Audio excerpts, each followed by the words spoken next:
In today's video, I would like to illustrate how two different topics that seem completely unrelated are actually very, very related. The issue in Venezuela, the collapse of their currency, the big leftist swing, and the investment of China, Russia, and Iran in South America versus these tariffs in China, this trade war that's going to get started. And that's already begun. That wasn't a negotiating tool, clearly, because now both sides have decided to assign tariffs. It's just that one country has the ability to offset tariffs completely, China, leaving us swinging in the wind. Now, let me explain how this works. The big leftist swing down there. This is Obrador. He's going to take power in Mexico more than likely. He's more than 20 points ahead of his competition. Carlos Alvarado, Costa Rica. We're going to see, we already see leftists in Nicaragua. Not a secret, but why? Why all of a sudden? Well, we have the socio-political dynamic of the current administration in this country being perceived as conservative, which it's not, saying all of these negative things in public about people south of our border, and it being perceived as a unifying battle cry.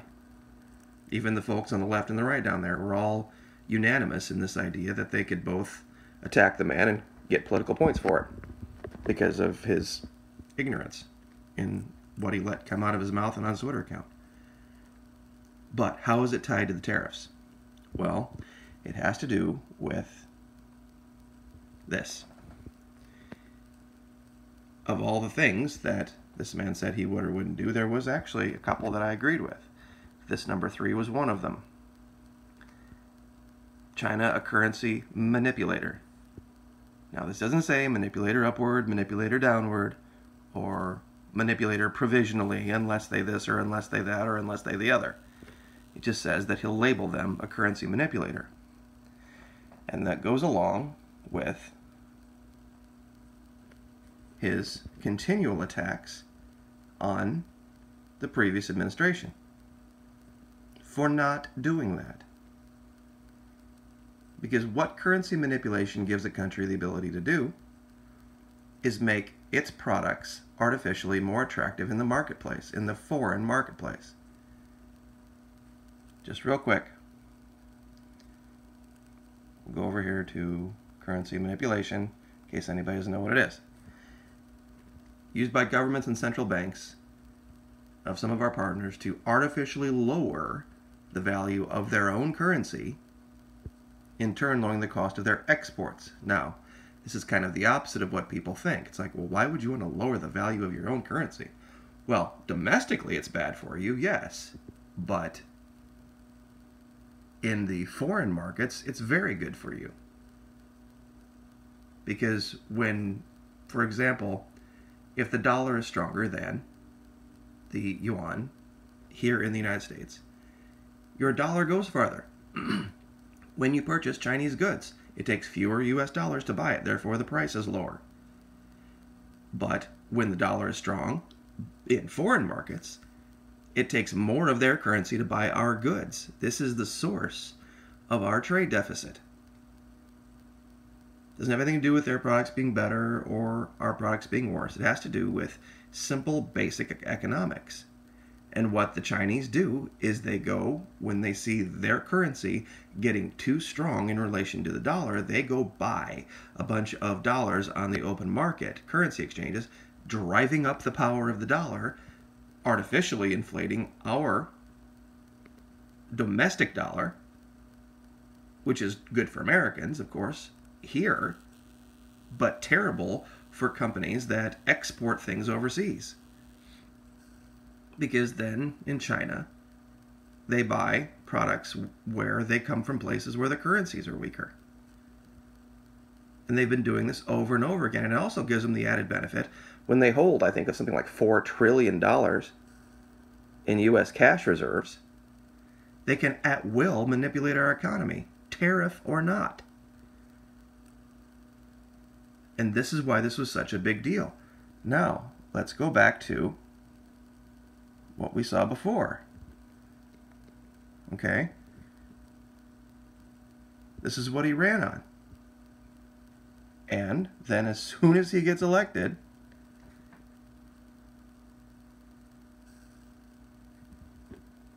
as you can see, he finds an excuse. And here are the 12 or so different times that he attacked the previous administration for not doing what he's not doing. Now, the tariffs make for good play in the news, but the Chinese have no fear of them because they can once again just dump cash reserves. That's all they have to do. And that will offset everything. So they control the horizontal, vertical, the whole, Twilight Zone thing. And this is what people don't know, but why is it connected? Why is this connected to what's going on in Central and South America? Well, it has to do with this. Okay, we just crashed the Venezuelan economy. But the Venezuelans still have assets. Lots of assets down there. Natural resources down there. And they have a very well-educated public. This isn't some third world country. And cryptos circumvent a government's ability to do that. That's a little bit more complicated. I'll let you guys do your own research on how cryptocurrencies, are pretty much immune from this. Because you don't know who's trading with what. It's an impossible thing to trace. So when the U.S. crashed the Venezuelan economy and crashed their currency, what did we just establish? That weaker currencies make your products in foreign markets more attractive. So what did the U.S. have to do? The U.S. had to say, that's right. They had to create sanctions and create laws saying that, okay, you can't, Americans, go dump your money into these incredibly attractive foreign markets. Or you'll be violating U.S. policy this way and that way and the other way. So this isn't about, if this was some issue where just because we didn't agree with Chavismo or we didn't agree with socialism, why are we not sanctioning Turkey? Why are we not sanctioning Saudi Arabia? Why are we not sanctioning Pakistan? Doesn't make sense, does it? It doesn't make any sense if this was just about a government that's tyrannical that we didn't agree with. It goes to this guy's not the genius he thinks he is. And here's where the big reason that you can't buy the Petro.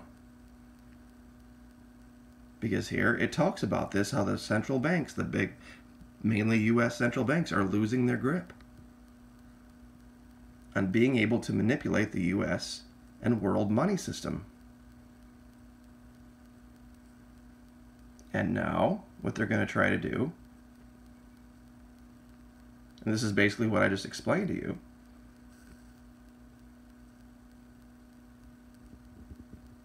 set restrictions. Listen to this. In an effort to express sovereign power, the U.S. is considering forcing visa applicants to disclose 5 years' worth of their social media information, something previously only required for applicants from terrorism-affected regions. Isn't U.S. a terrorism-affected region? Governments seek to gain more and more access, include 5-year histories of and you watch, they will. Because they are losing the ability to manipulate. They are losing the ability with this to decide who the winners and losers are. And this is why, because Venezuela is so attractive now, they're going to be a major player going forward. With their currency having crashed, that means their goods and services overseas are much more affordable primarily their goods and their exports than anyone else's. That's why you saw Russia go in, Iran go in, China go in, India cut a deal to go in there. And all these countries are flocking to this because it's not that they don't have anything to offer the world as far as goods. My goodness, they have 280 billion barrels of oil. That's why they had to issue the petro and tie it to a barrel of oil, which would then make it immune from this manipulation with the US and China. And this game they're playing. It's going to, initially, of course, cause problems down there. But long term, we lose. Because what it does is it creates other dynamics, like we talked about yesterday, with giving Iran this giant gift of a huge country to operate in with impunity right in South America. Access to vast amounts of natural resources, cheaply, the drug trade. And you have to remember something. The guy who is in office right now has 6 years and change left. Being gratuitous, maybe 2 and change. Then what?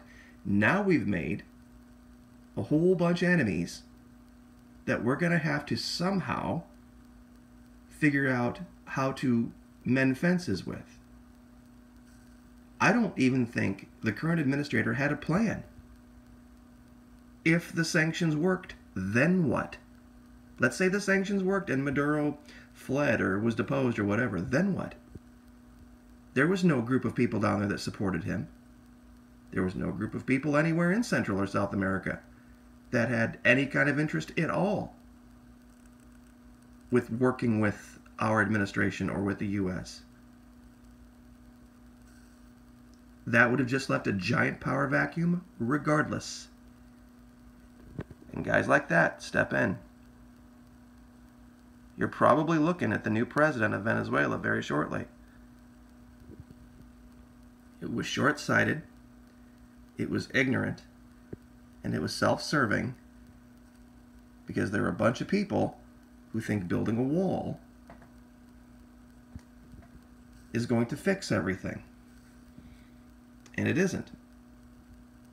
A strong dollar is good domestically, but it's terrible overseas. And we do sell things overseas. So I'll leave it there and let you guys discuss this. Very much appreciate the support. Like, share, subscribe. We'll see you next time.